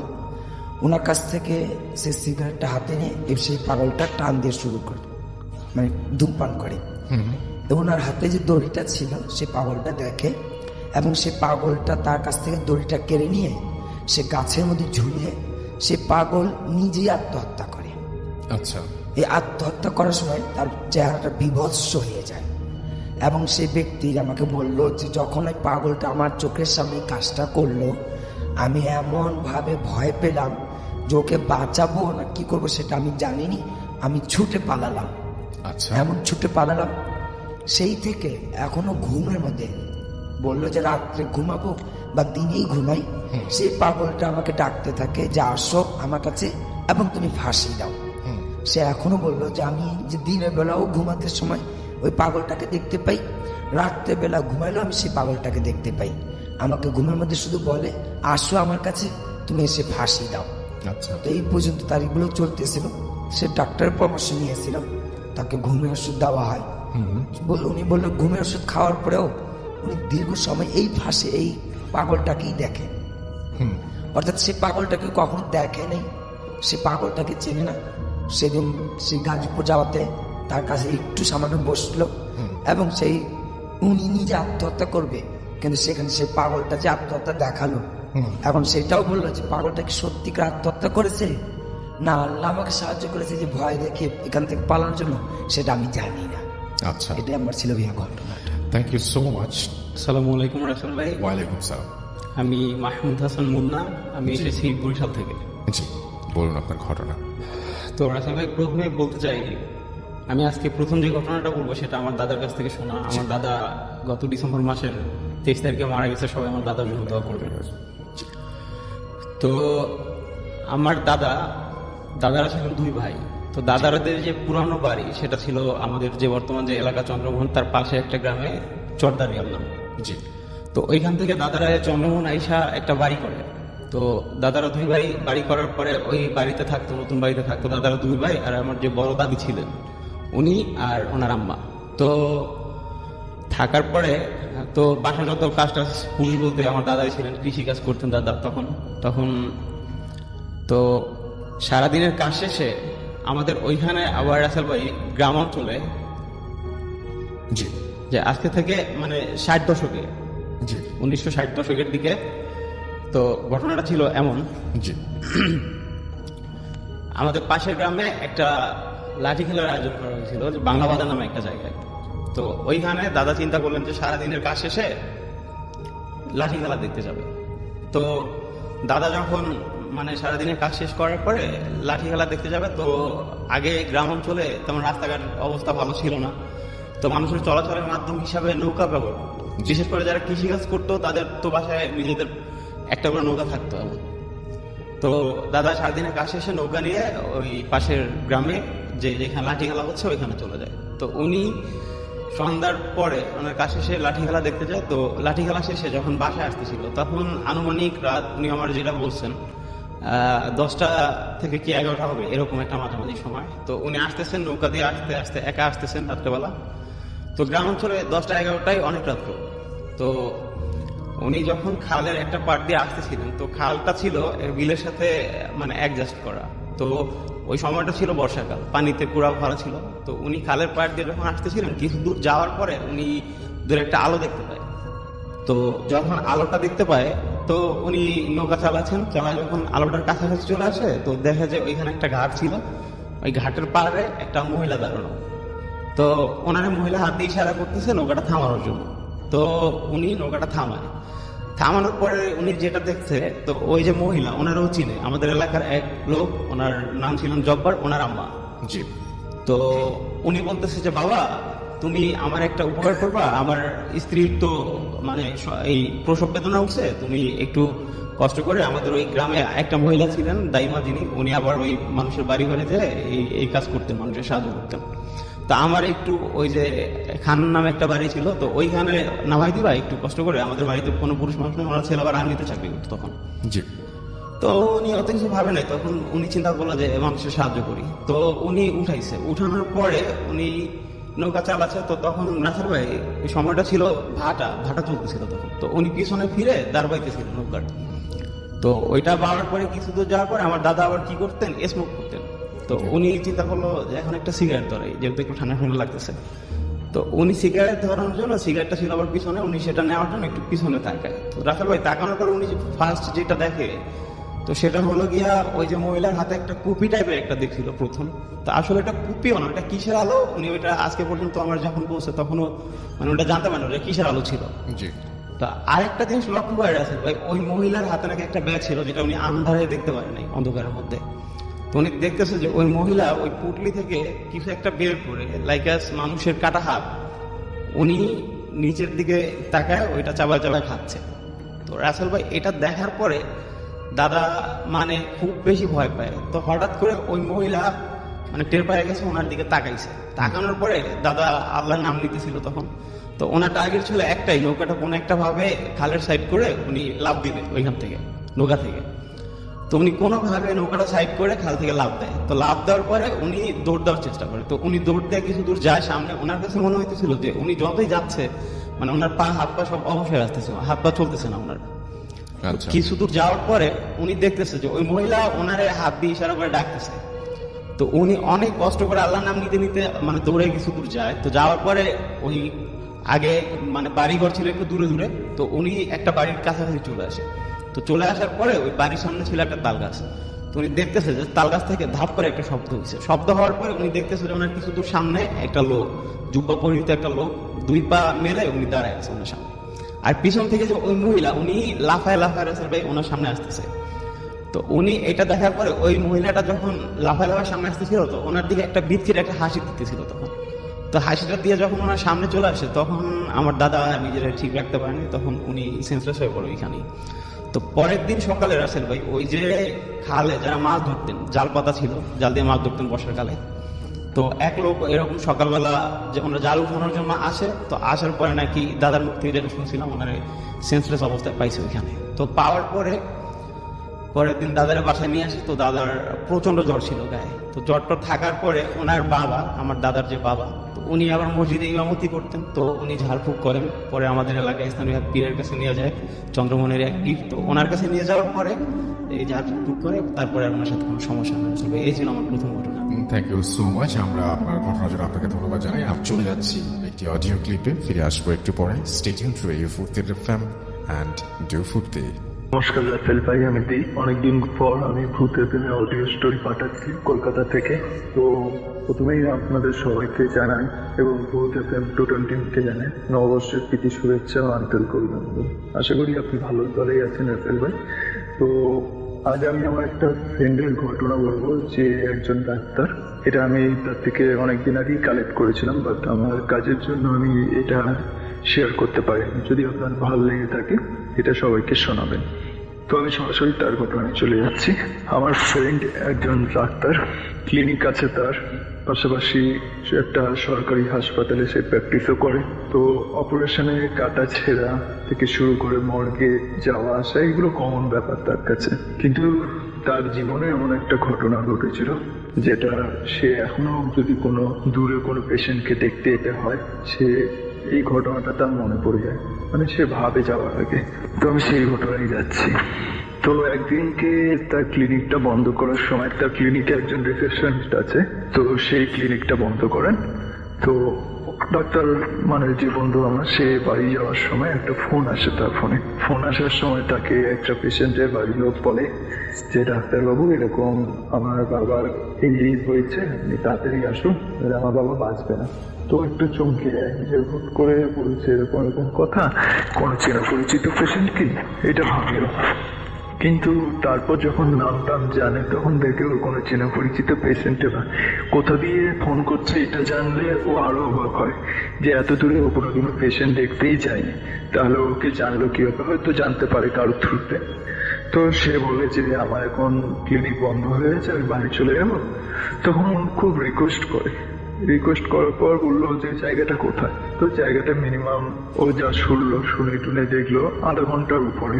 তো প্রথমে নাই বলে দেয়, কিন্তু একদিকে খুব রিকোয়েস্ট করে যে আমার বাবা হয়তো বাঁচবে না। ও তখন বলে যে আপনার ওইখানে আশেপাশে কোনো ডাক্তারের কাছে বা আপনি হাসপাতালে নিয়ে যান। ও তখন বললো যে সব বন্ধ হয়ে গেছে। তো ডাক্তারখানা বন্ধ হতে পারে মেনলি, বাট হাসপাতাল তো বন্ধ হয় না। তো অবাক হলো, ও দিয়ে ভাবলো যে ঠিক আছে আমি আসছি তাহলে। তো ক্লিনিক থেকে বেরিয়ে নর্মালি ট্রেনে চেপে ও ট্রেনে করে নামার পর যখন বাইরে আসে, বাইরে এসে দেখে পুরো রাস্তাটা পুরো ফাঁকা, খালি দুটো অটো রিক্সার মতো দাঁড়িয়ে আছে, বাদ বাকি সামনে দিয়ে দেখতে পাচ্ছে ডাক্তারখানা বন্ধ আছে, এমনি দোকানও বন্ধ। তো দেখে সামনে দুখানা লোক আসে, এসে বলে ডাক্তারবাবু আমরা ফোন করেছিলাম, আপনি চলুন আমাদের সাথে। দিয়ে লোক দুটো ওদের মানে ওর বন্ধুকে ভ্যানে করে নিয়ে যায়, রিক্সা ভ্যান যেটা হয় সেই ভ্যানে করে নিয়ে যায়। তো নর্মালি ভ্যানে বসেই যায়। তো জিজ্ঞেস করছে বাবার কি হয়েছে, বলছে বুঝতে পারছি না, আপনি জানে বুঝবেন। নর্মালি পেশেন্টের কাছে যায়, সে পেশেন্টের কাছে গিয়ে পেশেন্টকে দেখে, সেরকম কোনো সিরিয়াস কন্ডিশন না যদিও, কিন্তু তবুও দুখানা ইনজেকশন টিটেনাস দেয় পেশেন্টকে, দিয়ে একটা প্রেসক্রিপশন লিখে দেয়। প্রেসক্রিপশন লিখিয়ে বলে এই ওষুধটা এখনই লাগবে দিতে, আপনি কোথাও ডাক্তারখানা থেকে আনুন। দিয়ে বলে যে ও আপনাদের এখানে ডাক্তারখানা তো বন্ধ, এক কাজ করুন আমি ফোন করে দিচ্ছি, আমার চেম্বার থেকে নিয়ে আসুন কাউকে পাঠিয়ে। তার মধ্যে একজন মানে ওই দুটো ভদ্রলোকের মধ্যে সে বলে এই ওষুধগুলো লাগবে, ঠিক আছে দিন। পুরোপুরি ও হতবাক হয়ে যায়। সেই লোকটা কাগজটা নিয়ে খালি বাইরে বেরোলো, গিয়ে ঢুকলো, সবকটা ওষুধ হাতে নিয়ে। তো ও একটু অবাক হয়ে জিজ্ঞেস করতে যাবে, দিয়ে ভাবলো যে থাক আগে মেডিসিনটা দিয়ে দিই। ভালো কথা, মেডিসিন দিয়ে ও ব্যাক করে, বলে ঠিক আছে এবার আমি বেরিয়ে যাবো, আমার দেরি হয়ে যাচ্ছে, এই মেডিসিনগুলো দিয়ে দেবেন, আর যদি কোনো রকম প্রবলেম হয় কাল সকালে উঠে হাসপাতালে বা ডাক্তারকে দেখিয়ে দেবেন। তো নর্মালি ওরা ফিস দিয়ে দেয় বন্ধুকে, ফিস দিয়ে বলে ওনার বাবা বলেন যে ডাক্তারবাবুকে ছেড়ে আসো ভ্যানে করে। তো ডাক্তার বলে যে না, বন্ধুটা আমার বলে যে থাক আমি ছাড়তে হবে, আমি এই টাইমে নর্মালি কিছু পেয়ে যাবো। তো ভালো মতো জানতো যে ও কিছুই পাবে না, কিন্তু ও মানে ভরসা করে উঠতে পারছিল না ওদের দুই ভাইকে, এমনকি ওর বাবাকেও। তো নর্মালি বেরিয়ে যাওয়ার পর দেখে দূর দিয়ে একটা লোক আসছে ভ্যানে করে। নর্মালি ও ভ্যানটা দাঁড় করানোর পর সেই লোক বলে আগে কি হয়েছে বলুন, বলছে আমাকে একটু স্টেশন অব্দি ছেড়ে দেবেন। তো সেই লোকটা একটুখানি মাথা চুলকে বলছে ঠিক আছে বসুন স্যার, কিন্তু আমার ভ্যানে তো একটা ডেড বডি আছে, আপনার ভয় পাবেন না তো, অসুবিধা নেই তো। ও নর্মালি বলে যে না ডেড বডি আছে তো কি হচ্ছে, বলছে ও তখন ভ্যানওয়ালাকে বলে ও আপনি তো ডাক্তার স্যার, আমি ভুলেই গেছিলাম। ও আরো অবাক হয়ে যায়। ও ভ্যানওয়ালাকে জিজ্ঞেস করে যে তুমি কি করে জানলে আমি ডাক্তার, বিকজ ওর বলে কোনো স্টেথোস্কোপ এসবও ছিল না। তো ভ্যানওয়ালা হেসে ভ্যান চালাতে। তো একটা পর্যায়ে ও ভ্যানওয়ালাকে জিজ্ঞেস করে তোমাদের গ্রামে এরকম ফাঁকা কেন, এত কোন কিছু দোকান সব বন্ধ এরকম কেন? তখন বলে আপনি বুঝে যাবেন ঠিক স্যার। স্টেশনের কাছে এসেই লোকটা এবার বলছে পিছন দিয়ে ও শুনতে পাচ্ছে কেউ চিল্লাচ্ছে ওই দাঁড়া এরকম সামথিং। তো ভ্যানওয়ালাকে বলছে দাঁড়াও কেউ কারা আসছে মনে হচ্ছে। তখন ভ্যানওয়ালা বলে ও কিছু না। তখন বলছে বন্ধুটা বলছে না তুমি দাঁড়াও দিয়ে ও নেমে যায় এক প্রকার বন্ধুটা। তখন ভ্যানওয়ালা ভ্যানটা স্টপ করে। ও যখন পেছন ঘুরে দেখে ভ্যানওয়ালা নেই, কিন্তু ও এসে গেছে স্টেশনের সামনে। এমন সময় দু চারটে লোক আসে, এসে বন্ধুটাকে ধরে বলে আপনার তো সাহস কম না, আপনি এরকম আমার বাবার লাশটাকে ইগনোর করে ভ্যানে নিয়ে চলে আসছেন চুরি করে, আপনি কে, আপনাকে পুলিশে তো হানতেন না। ও পুরোপুরি আকাশ থেকে পড়ে। ও তখন ডাইরেক্ট নিজের বিবরণ দেয় যে আমি এমন, কিন্তু বিবরণ দেওয়ার সময় ও পুরোপুরি প্রায় বলতে গেলে সেন্সলেস হয়ে পড়ে, এরকম অবস্থা। ও যে লোকগুলো সামনে ছিল তার মধ্যে দুজন লোককে দেখে, যে পেশেন্ট দুখানার যে বাড়ির ছেলে দুইজন ওকে পিক করতে এসেছিল তাদের দুজনকে দিয়ে বলে, আমি তো আপনার বাড়িতে গিয়ে আপনার বাবাকে দেখিয়ে না, আপনি আবার আমাকে চোর বলছেন। ওই লোক দুটো মানে যারা এসেছিল 4 জনের মতো, এই দুটো লোক ওর দিকে তাকিয়ে থাকে, বলে আমার বাবাকে দেখে এলেন, এটা কার লাশ? যখন লাশটার মানে ইয়েটা চোখ তোলে, পর্দাটা কাপড়টা তোলে, তখন দেখছে ও যেই পেশেন্টকে দেখেছিল তার লাশ ওটা। সঙ্গে সঙ্গে ও ওইখানে অজ্ঞান হয়ে পড়ে। এটাও অনেকে মানতে চায় না যে ডাক্তার যারা ভূতে বিশ্বাস করে না বা প্যারানর্মাল অ্যাক্টিভিটি তাদের সাথে হতে পারে না। ও আমাকে নিজে বলেছে যে ও নিজেও বিশ্বাস করতো না হিসেবে, বাট এরকম একটা অ্যাক্টিভিটিস হওয়াতে সত্যি সেন্সলেস হয়ে পড়ে। হয়ে পড়ার পর স্টেশনে ওইখানে স্টেশন মাস্টার যে আছে তার রুমে ওকে নিয়ে যাওয়া হয়। সব লোক ওকে গোল হয়ে ঘিরে পড়েছিল। ও যখন মানে সেন্সলেস অবস্থা থেকে ওঠে, যখন ওর চোখে মুখে জল ছেটানো হয়, তারপর ও নিজের পরিচয় দেয় যে অমুক ডাক্তার একজন ওইখানে। তো স্টেশন মাস্টার ওকে চিনতে পেরেছে, তো যেহেতু ওর বাবা থ্রুতে সামথিং এরকম কিছু একটা ব্যাপার, তো স্টেশন মাস্টারকে পুরোপুরি ঘটনাটা বলে। তখন সবাই অবাক হয়ে যায় যে কিভাবে এটা পসিবল, এমন কি ওদের যে লোকগুলো ছিল তাদের বাড়ির পুরো মানে বাড়িটা কোন জায়গায়, কি বৃত্তান্ত, সবকিছু এভরিথিং বলতে। তো এরকম একটা ঘটনা ঘটেছিল। ঘটার পর ও আর ঠিক করে যে দুর্লভ পেশেন্ট হলেও হয়তো কাউকে সাথে নেবে কিংবা উইদাউট এনি ইনফরমেশন এইভাবে যাবে না। তো এই ঘটনাটাও আমার কাছে শেয়ার করেছিল। আমি জানি না এটা কার কার ভয় লেগেছে, বাট আমার মনে হলো আমি এটাই পাঠালাম। যদি ভালো লাগে রাখের ভাই তাহলে শোনাবেন। শুনে আসি পরবর্তী ঘটনাটি।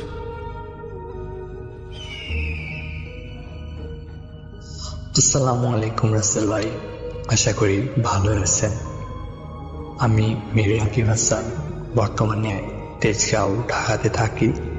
সরকারি বিজ্ঞান কলেজে অধ্যয়নরত অবস্থায় আছি। আমার গ্রামের বাড়ি জয়পুরহাট। আমি আজকে আমার জীবনে ঘটে যাওয়া এক ভয়ঙ্কর রাতের কথা বলবো। যদি ভালো লাগে অডিও ক্লিপটি সবার সাথে শেয়ার করবেন। আমি জানি না ক্লিপটি আপনার কাছে কতটা ভয়ঙ্কর লাগবে, কারণ আপনি এইসব ঘটনা শুনে অভ্যস্ত, কিন্তু আমার মনে হয় যদি ক্লিপটি সবার সাথে শেয়ার করেন তাহলে লিসেনাররা হয়তো এটুকু বুঝতে পারবেন যে প্যারানর্মাল বিষয়ে যদি স্বল্প দক্ষতা থাকে তাহলে এসব বিষয় নিয়ে ঘাটাঘাটি করা একদমই ঠিক নয়। তো বেশি কথা না বলে আমি আমার ঘটনায় চলে যাচ্ছি। ঘটনা ঘটে গত বছর আমার এসএসসি পরীক্ষা শেষ হওয়ার পর। এসএসসি পরীক্ষার পর যেহেতু একটা লম্বা ছুটি থাকে, তো আমি ডিসাইড করি যে এই ছুটিটা নষ্ট না করে কোনো ভালো কাজে ব্যবহার করি। তো আমি বিভিন্ন আমল শেখার চেষ্টা করতে থাকি, বিভিন্ন দোয়া কেরাত শিখতে চেষ্টা করি। তো শিখতে যে হঠাৎ আমি কিছু বই পাই যেগুলো সম্পূর্ণ ফার্সি ভাষায় লেখা ছিল। আমি ফার্সি কিছুই বুঝতাম না, আরবি বুঝলেও আমি ফার্সি বুঝতাম না। তো আমি আমার নানা ভাইয়ের স্মরণ নেই, যেহেতু তিনি একজন বড় আলেম, তো তার কাছে আমি ফার্সি ব্যাপারে কিছু জানতে চাই। তিনিও সম্পূর্ণটা না পারলে কিছু কিছু বলেন।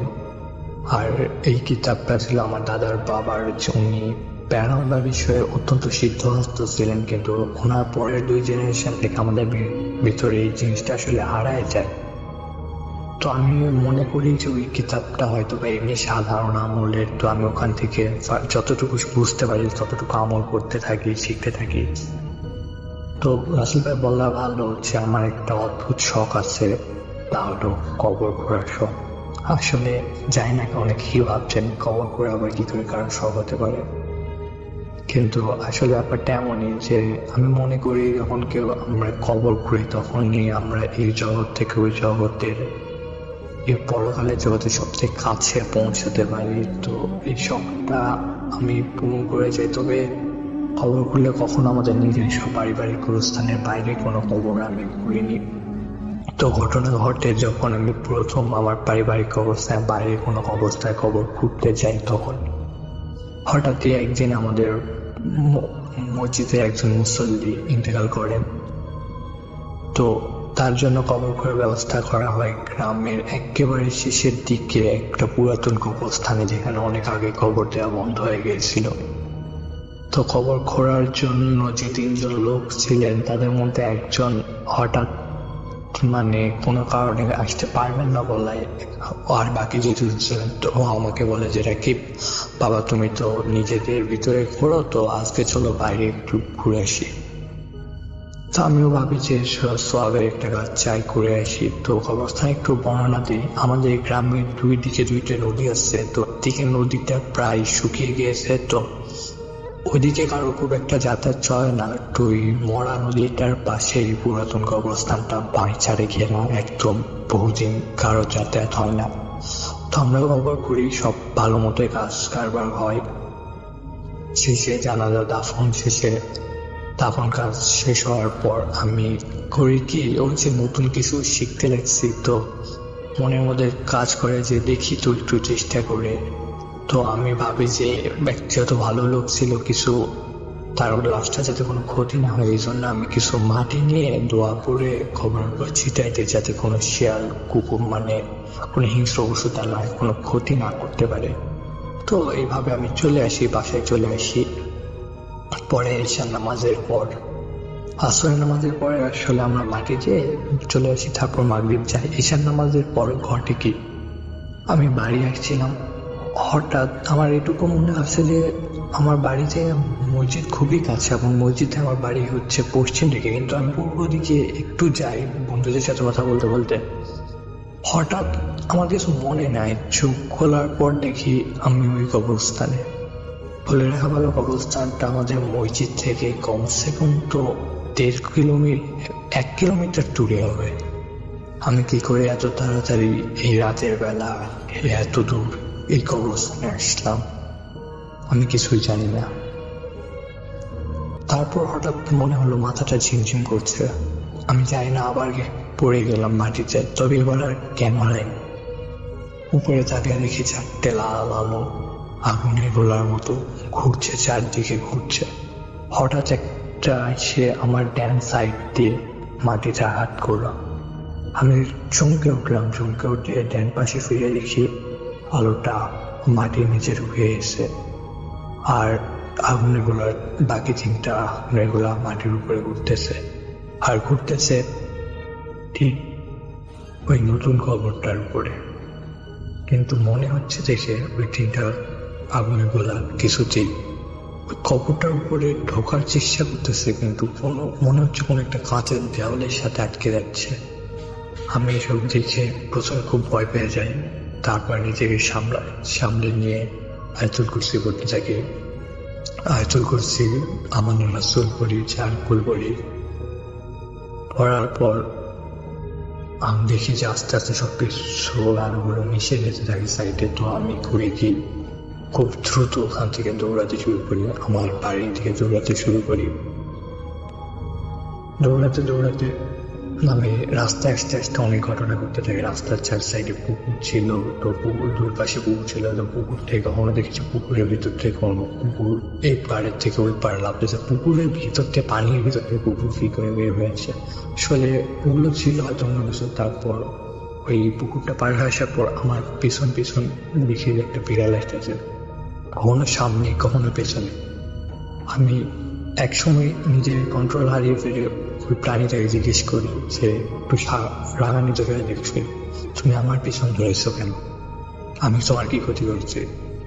তো প্রাণীটা নিজের চোখ গোল গোল করে বলে, হঠাৎ বিড়াল বলতে শুরু করে যে তুমি আমাদের কাজে কেন বাধা দিলে?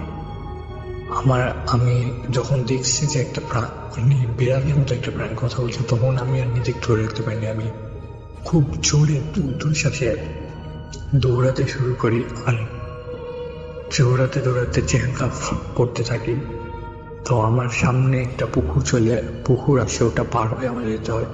তখন দেখি যে আমার 4 সাইড থেকে 4টা কুকুর আসতেছে, সামনে থেকে একটা ডানে পায়ে আর পেছন থেকে 4টা কুকুর দৌড়ে আসতেছে আমার দিকে। আমি মানে আল্লাহর কাছে প্রার্থনা করতে থাকি যে আল্লাহ আমার বাঁচাও, আমাকে এই জায়গা থেকে বের করো। তো হঠাৎ আমি চোখ বন্ধ মানে কিছু একটা অনুভব করি, কিছু একটা আমাকে পিছন থেকে ধরে উপরে তুলে একবার ঘুরে এই পার ফেললো। আমি বুঝতে পারলাম না এটা কি ছিল। পরে দেখলাম যে পুকুরের ওই পারে 4টা কুকুর একত্র হয়ে 4টা এক জায়গায় মিশেছে, একটা হলো। তারপর সেগুলো ওই একটা কুকুর মিশে গেল। আর তখন আমার কানের পাশে কেউ একজন বললো, নানার কাছে যাও।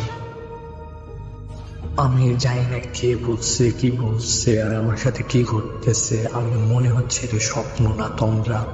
তবে আমি এতটুকু শোনার পর বুঝছি সত্যি আমার কাছে সাথে কিছু খারাপ চলছিল, আর কেউ হয়তো আমাকে বাঁচিয়ে দিল। এরপর আমি আর দেরি করিনি, তাড়াতাড়ি বাড়িতে চলে আসি।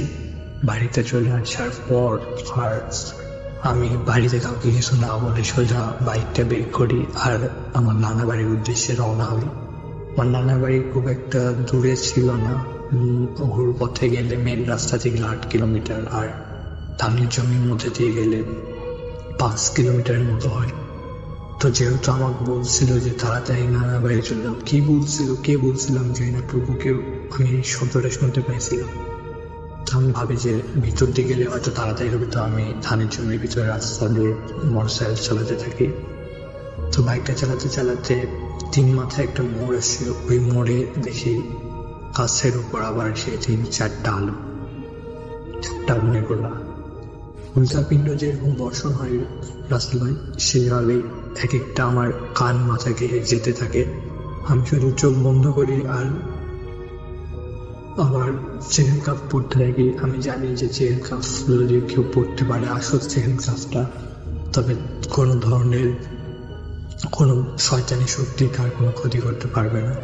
কিন্তু আসলে অতটা ভয়ের ফলে আমি সম্পূর্ণটা পড়তে পারতেছিলাম না, ভুলভাল পড়তেছিলাম, ওই জন্য কাজেও দিচ্ছিল না। অনেক কষ্টে আমি শেষ পর্যন্ত আমার নানা বাড়িতে পৌঁছাই এবং দৌড়ে ঘরে ঢুকে যাই। তখন রাত 12টা পার হয়ে গিয়েছে। আসলে গ্রামের মধ্যে রাত 8টা-9টার পরে ওই সময় কেউ বাইরে থাকে না, ধানের জমির মধ্যে দিয়ে আসছি, তাই আশেপাশে কেউ ছিল না। নানা ভাইকে তাই দৌড়ে জাপটে ধরি আর নানা ভাইকে সব ঘটনা খুলে বলি। তো উনি রাতেই ব্যবস্থা নেন। উনি মানে উনি যেহেতু বড় আলম ছিলেন না, এসব ব্যাপারে অনেক সিদ্ধস্ত ছিলেন, তো উনি ওই 4টা জিনকে হাজির করে এবং তাদেরকে জিজ্ঞেস করে, তুমি আমার নাতির সাথে কেন লেগেছো তোমরা? তো ওরা বলে যে আপনার নাতি আমাদের শিকারটা নষ্ট করে দিয়েছে। আমরা আমাদের যে কবরস্থানে আমরা থাকি সেখানে অনেকদিন পর কবর দেওয়া হয়েছিল, আর আমাদের ওই লাশটা খুব দরকার ছিল, কিন্তু আপনার নাতি ওখানে কবরটাকে বন্ধ করে দিয়েছে, তাই আমরা আশেপাশে প্রবেশ করতে পারতেছি না, আর তার কারণে আমরা কবরস্থানে থাকতেও পারতেছি না। আমাদের খুব সমস্যা হচ্ছে, এই জন্য আমরা ছাড়বো না। তো নানাও বলে যে আমাকে জিজ্ঞেস করে তুই কেন করছিস? আমি বলি যে নানা ভাই, আমি তো বুঝতে পারিনি, আমি শুধুমাত্র চাইছিলাম যে কোনো শেয়ার কুকুর যেন ক্ষতি করতে না পারে, তাই তো আমি খবরটাকে বন্ধ করছিলাম, কিন্তু আমি তো জানতাম না। তো নানা ভাই আমাকে খুব বকা দেয় আর বলে যে যে জিনিস জানিস না সেই জিনিস কেন আমল করতে যাস। ওটা ছিল আসলে যে দোয়াটা পরে আমি খবরটা বন্ধ করেছিলাম শেয়ার কুকুর রাখার জন্য, আসলে ওটার কারণে ওরা ওই অবস্থানেই থাকতে পারতেছিল, তাই ওরা আমার উপর খেপে দেয়। এবং অনেকক্ষণ এই যুক্তিতর্কের পর ওরা নানা ভাইকে বলে ঠিক আছে আমরা ওকে ছেড়ে দেবো, ওর কোনো ক্ষতি করবো না, তবে ওকে নিষেধ করে দেন যে ও যেন আর এরকম কখনো না করে। তো আমিও বললেন না, সত্যি আমি যতদিন না সঠিকভাবে বুঝতে পারতেছি ততদিন এইসব কাজে আর হাত দেবো না। আর তারপরে আমি নানা ভাইকে জিজ্ঞেস করি, নানা ভাই আমাকে ছিল সে যে আমাকে পুকুরে পার করে দিল, আর আমার কানের কাছে বললো যে তোমার নানা ভাইয়ের কাছে যাও। তো নানা ভাই বলে সম্ভবত কে ছিল আমি বলতে পারবো না, তবে সম্ভবত তুই যেহেতু তোর তার বাবার বইগুলা পড়তে আমার করতে, হয়তো বা তার তাবেতে আর কোনো জিনিস ছিল যে তোকে ওই সময় সাহায্য করছে। তো রাসেল ভাই ছিল আমার কাহিনী, যদি ভালো লাগে পড়ে শোনাবেন আর অডিও ক্লিপটি সবার সাথে শেয়ার করবেন। আর লিসেনারদের বলবো অল্প বিদ্যা পালন করি, যদি সত্যি সম্পূর্ণ না জানেন তবে কখনোই প্যারানরমাল বিষয়ে হাত দিবেন না। আসসালামু আলাইকুম। সেই প্রত্যাশা নিয়েই শুনে আসি পরবর্তী ঘটনাটি। আসসালামু আলাইকুম, আমি জনাব বিন জাফর। আমি বাংলাদেশের চট্টগ্রাম জেলার অন্তর্গত সাতকানিয়া থানার গরিবেরঝিল গ্রাম থেকে বলছি। আজকে কিছু কথা না বললেই নয়। যখন থেকে মুজাফের শুরু 2009 কি 10-এর দিকে, আমি এক্স্যাক্টলি ডেটে বলতে পারছি না, তখন থেকেই কিন্তু আমি ডাউনলোড করে এবং সরাসরি শুনছি সবগুলা ঘটনায় টু জেড, একেবারে শুরু থেকে শেষ পর্যন্ত সব শুনতে না পারলে পরবর্তী ডাউনলোড করে শুনছি, এইভাবে এখনো পর্যন্ত লেগে আছি। তো যখন মাঝখানে শুনলাম মুজাফের বন্ধ হয়ে যাচ্ছে, তখন আসলে খুব বেশি খারাপ লাগলো যে 10 বছর একটা প্রোগ্রাম শোনা আসছি, আমি শ্রোতা ছিলাম, এটা হঠাৎ করে বন্ধ হয়ে যাচ্ছে। আর রাসেল ভাইয়ের উপস্থাপনা আলহামদুলিল্লাহ যথেষ্ট সুন্দর। আল্লাহ আপনাকেও আরো দীর্ঘদিন যেন আমাদের মাঝে থাকতে পারেন, ওই ধরনের হায়াত দান করুক এবং আপনাকে উত্তম জাযা, আপনার ভালো কাজের জন্য উত্তম প্রতিদান দান করেন আল্লাহ আপনাকে, এই দোয়াই করি। তো এরপরে যখন বুদ্ধ.com আসছে, তখন আবার আশা করে একটা জ্বলে উঠলো যে হ্যাঁ। তো প্রথম থেকেই ভাবছি যে ঘটনা পাঠাবো, আসলে পাঠানো হয় না। তো আজকে সাহস করে পাঠাই দিচ্ছি। সময় দিচ্ছিল না তা বলবো না, তবে আলসেমির কারণে আসলে ঘটনাগুলো পাঠানো হয় না। আমার কাছে অনেকগুলো ঘটনা আছে, ব্যক্তিগত কিছু ঘটনা আছে, আবার আমার পরিবারের এবং বন্ধু বান্ধবদের কিছু ঘটনা আছে। তো আজকে আমি যে ঘটনাটা শেয়ার করবো সেটা হচ্ছে আমার চাকরির সুবাদে আমি 2013 ডিসেম্বরে কক্সবাজার জেলার মধ্যে আমার চাকরিটা হয়। আমি কোনো কিছুই বলছি না, কারণ অনেকেই আমাকে চিনেন এবং জায়গার নামটা যদি মেনশন করি দেখা যাচ্ছে যে অনেকের ক্ষতি হওয়ার সম্ভাবনা আছে। তো এই ক্ষেত্রে আমি জায়গার নামটা মেনশন করছি না। তো যখন আমার চাকরিটা হয়, তখন যাওয়ার পরে পরিচিত তেমন কেউ ছিল না, কারণ নতুন ব্যাচেলরদেরকে কেউ বাসা দিতে চায় না, এটা তো সব জায়গায় হয়। তো এক মামার মাধ্যমে আমি ওনার এক ফ্রেন্ডের বাসায় 1 মাসের জন্য থাকি। তো আমার অফিস টাইম ছিল সকাল 9টা থেকে বিকেল 5টা পর্যন্ত। আর আমার রুমমেট যারা ছিল ওনারা ব্যবসা যেহেতু করতো, ওনাদের দোকান ছিল, ওনারা সকাল 10টার দিকে চলে যেত, আসতো রাতের 10টা বা 11টার দিকে। তো আমার অফিস যেহেতু 5টা পর্যন্ত আমি অফিস করে চলে আসতাম, বাকি টাইমটা আমার হলে এমনিতে ঘুরে ফিরে কাটতো বা রুমের মধ্যে এমনিতেই বসে থাকতাম, এভাবেই চলতো। তো একদিনের ঘটনা, যাওয়ার 15 কি 20 দিন পরে ডিসেম্বরে হবে, সেটা 2013 ডিসেম্বরের 15 তারিখ অথবা 20 তারিখের দিকে হবে। তো আমি একদিন অফিস থেকে এসে আসরের পরে শুয়েছি, মাগরিবের 10 মিনিট আগে চোখের মধ্যে একটু তন্দ্রা ভাব, যে ঘুম আসবে এবং সেই দুপুরে আজান দিবে, নামাজটা পড়ে নিব, আজান দিবে। তো রুমটা একটু অন্ধকার টাইপের ছিল আমার, রুমের সাথে একটা আমার ওয়াশরুম ছিল, ওয়াশরুমের দরজা খোলা ছিল।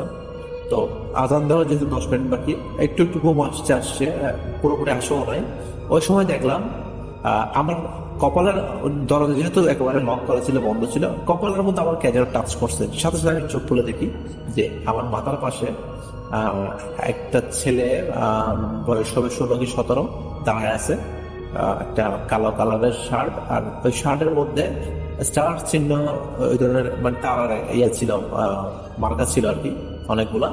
কালো শার্টের মধ্যে সাদা কালারের অনেকগুলো তারা ছিল। আর নিচেরটা আপনার আসলে খেয়াল করেন, অনেক কি করা ছিল নাকি, আসলে কি আবছা, মানে ধোঁয়া বলবো না, একটা ছায়া, ডাইরেক্ট মানুষ কোচকোচে কালো। এটা ফেসটা আমি সঠিকভাবে ইয়ে করে, কিন্তু আমি কাপড়টা, ড্রেসটা আমি মার্ক করছি। ওই সময় আমি চোখ খুলে দেখি যে উনি আমার দিকে তাকায় আছে। মানে দেখতে আমি আসলে দৌড়ে যখন দরজার কাছে গিয়ে দরজাটা খুলি, তখনই দেখি যে সেম জিনিসটা আমার দরজার বাইরে দাঁড়ায় আছে। তখন শক যে পিছনে ফিরে দেখি যে ওখানে ভিতরে আরো কেউ নাই। তখন ওই বাইরের লোকটাকে দেখতেছি, ওইটা আমারই রুমমেট। তখন আমাকে বলতেছি যে জনাদ ভাই, আপনি মনে হয় ঘুমাচ্ছিলেন, আমি আপনাকে ডেকে বিরক্ত করতেছি। আসলে আমি আপনাকে আধা ঘন্টা ধরে দরজা নক করতেছি, আপনি তো কোনো রেসপন্স দিচ্ছেন না, ওই জন্য একটু জোরেই নক করলাম। তো আপনি মনে হয় মাইন্ড করছেন। তখন আমি তাকে কি উত্তর দিব, আসলে বাসাটা হারাই নিচ্ছি। ওই সময় সে বাজার নিয়ে আসছে, তো বাজারগুলো রেখে বলছে আচ্ছা ভাই আমি আসি, তাহলে চলে গেছে, আশেগুলো চলে গেছে। তখন আমি চিন্তা করতেছি যে এই যদি এখানে বাইরে হয় আমার রুমমেট যে কাপড়টা পরে আসছে, সেম কাপড় পরা, সেম বয়সের একটা ছেলেকে আমি আমার রুমের ভিতরে দেখলাম। মানে যখন দরজাগুলো দেখি সে ভ্যানিশ নাই। তো এই জিনিসটার পরে আমি প্রচন্ড ভয় পাই। ভয় পাওয়ার পরে আমার পাশে আমার কাছে বাসা ছিল, চাচির বাসাতে চলে যাই আমি। এরপর থেকে যে কদিন ছিলাম ওই বাসাতে আমি ছিলাম যে মূলত 1 মাস, এর চেয়ে বেশি ছিলাম না, পরে বাসা শিফট করে ফেলি। তো 1 মাসে আমি এরপরে 5টা পরে আমি আর একলা বাসায় থাকতাম না।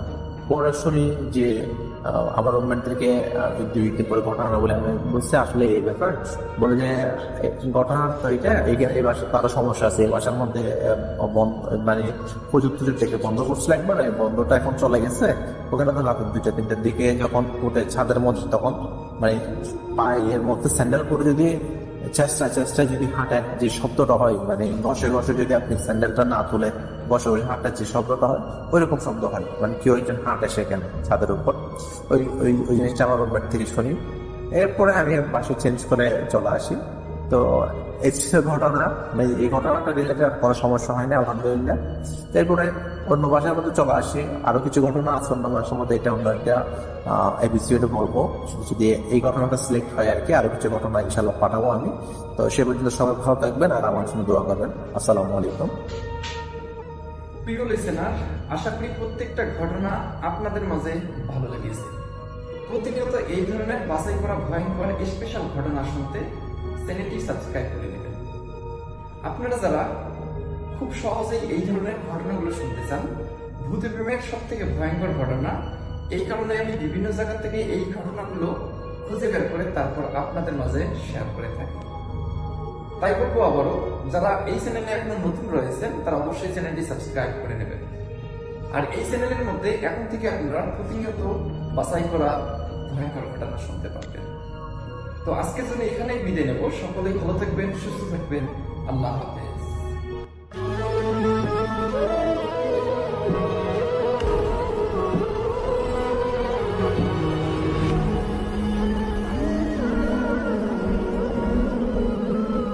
আসসালামু আলাইকুম প্রিয় লিসেনার্স, ধন্যবাদ জানাচ্ছি আরও একটি নতুন প্রজেক্টে।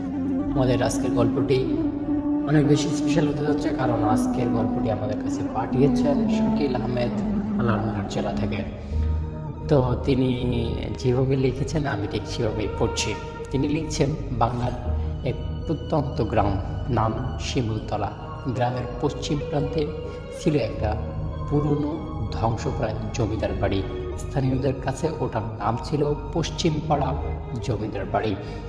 বাড়িটার চারপাশে বিশাল আম গাছ, শিরিষ গাছ আর বাঁশঝাড়ে ঢাকা একটি অনেক পুরনো দিনের জমিদার বাড়ি। দিনের বেলাতেও বাড়িটার ভিতরে অদ্ভুত রকমের অন্ধকারের অনুপস্থিত।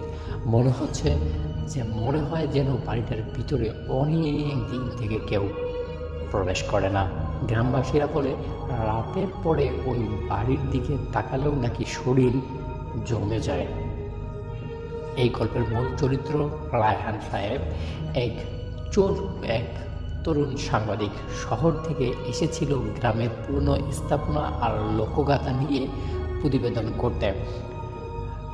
তার প্রধান শখ ছিল গ্রামের পুরনো জিনিস, পুরনো ঘরবাড়ি বা পুরনো কোনো কাহিনীকে নিয়ে গবেষণা করা।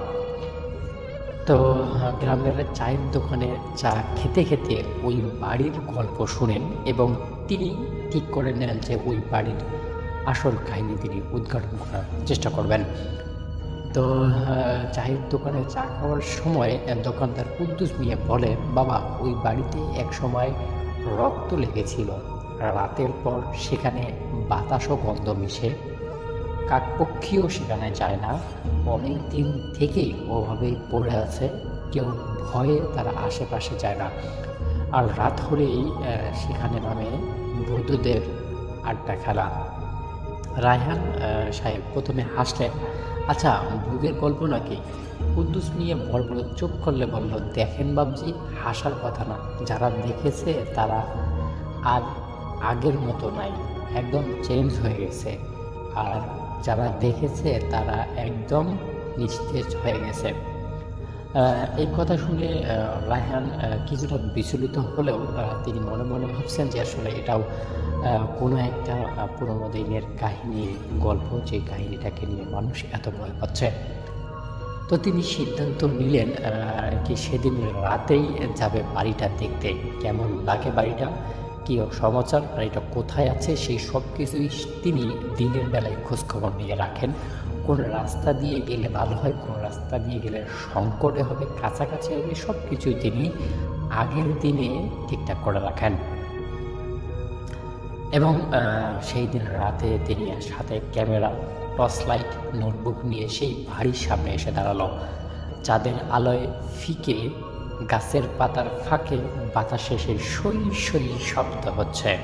গেটের লোহার শিকগুলো মরিচা ধরা, হালকা ঢেলো খোলার সঙ্গে সঙ্গেই কিস করে এক অদৃশ্য শব্দ হলে রোলার যেন কারো গলা থেকে বেরিয়েছিল। বাড়ির ভিতরে ঢুকতেই এক ধরনের সেতে গন্ধ, পুরনো দেওয়ালে শ্যাওলা, মাকড়সা জাল, ভাঙা জ্বালানা আর ঠান্ডা ঢুকছে ভিতরে। এমন একটা হিম ঠান্ডা যে ঠান্ডাটা তিনি আর কখনোই অনুভব করেননি। রায়হান মোবাইল দিয়ে ভিডিও করছে, হঠাৎ পিছন থেকে খট করে একটি শব্দ হলো। টস ঘুরিয়ে দেখলো কিছু নেই, কিন্তু তার পায়ের নিচে লালচে দাগ, রক্ত নাকি মরিচের গুঁড়া সেটা তিনি বুঝতে পারতেছেন না। পরদিন গ্রামের বুড়ো মানুষ মফিজউদ্দিন তাকে বলল, বাবা, এই বাড়ির জমিদার ছিলেন হরিশচন্দ্র রায়, খুব নিষ্ঠুর মানুষ। প্রজাদের উপর এমন অত্যাচার করতেন যে এক রাতে একজন মিলে তাকে খুন করে। কিন্তু জমিদারের স্ত্রী পদ্মাবতী সেই রাতেই অভিশাপ দিয়েছিল যে এই বাড়িতে রাত্রি যাপন করবে তার প্রাণ শান্তিতে যাবে না। সেই থেকে নাকি পদ্মাবতীর ছায়া আজও এখানে ঘোরে।